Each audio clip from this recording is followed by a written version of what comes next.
Hello and welcome to FinextraTV. We're here at the Communify Insights Experience here in London. With me now in the studio is Rupert Barron, former Rathbones.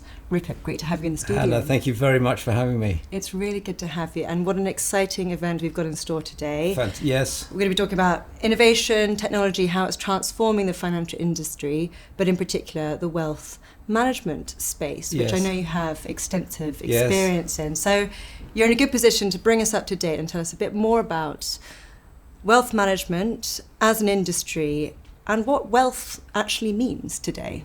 Well, that's a great place to start. What do we mean by wealth? I think wealth as we see it today is emerging out of an investment industry. And in sort of shorthand, it's the combination of investment plus financial planning equals wealth. So when we use the word wealth, that's how I mean it.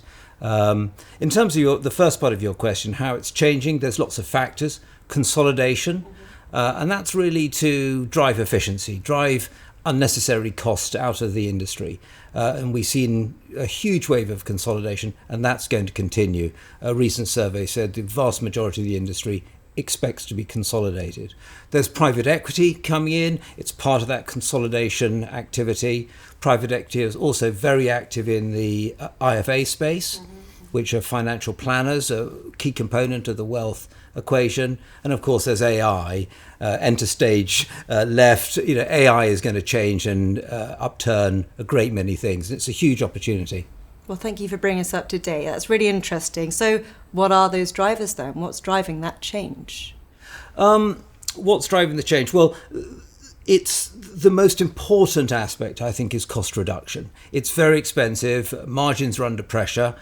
Prices under pressure. The entrance of trackers and ETFs, that's driving down price. So it's commercial and economic drivers are the most powerful. But there are some demographic changes.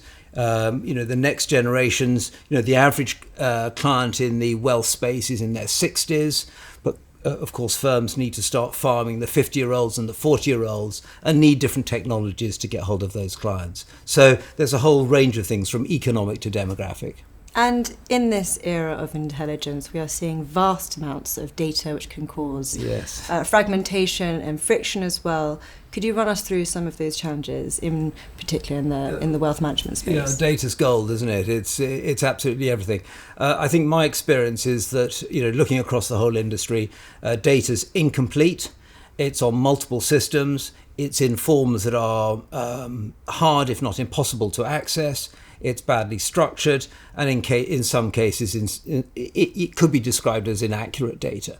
So the industry has to it doesn't all have to be in a single system, but in a form that can be pulled together into a single source of truth, and then that data analysed and used to play back to the client in whatever form you want. So data is the core to everything, and the good, clean construction of that data is absolutely paramount. That's right. Handling it in the right way is essential for maintaining trust in this space as well, isn't it?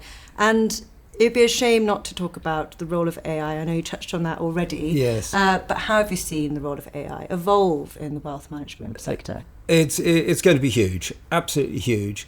I think most of the industry are now playing with sort of LLM, and that's really a digital assistant trying to take some of the heavy lift out of the client-facing employees, enabling them to pull this data in and then play it back in a form that's comprehensible to the client.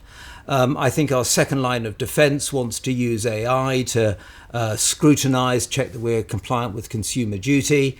There's also checking the issue of vulnerability. Client vulnerability is so important, and AI can play a role in checking that clients aren't vulnerable. If a client persistently asks the same question, phone call after phone call after phone call, it might be a clue to say that their cognitive skills are declining and there's a vulnerability. And so it's got many uses. But I think these large language models are only the start. I think there's going to be a significant use of AI in research and a deeper understanding of investment as an activity as opposed to financial planning, which is where the sort of LLM side of AI comes in. And in summary then, we've covered a lot already, but what advice would you end on for those asset managers and investors moving forward in this changing landscape? Big question. No, well, it's a single piece of advice: embrace AI, because if you don't, the competitor will. Some good advice to end on. Rupert, thank you very much for sharing your insights. Hannah, thank you for having me.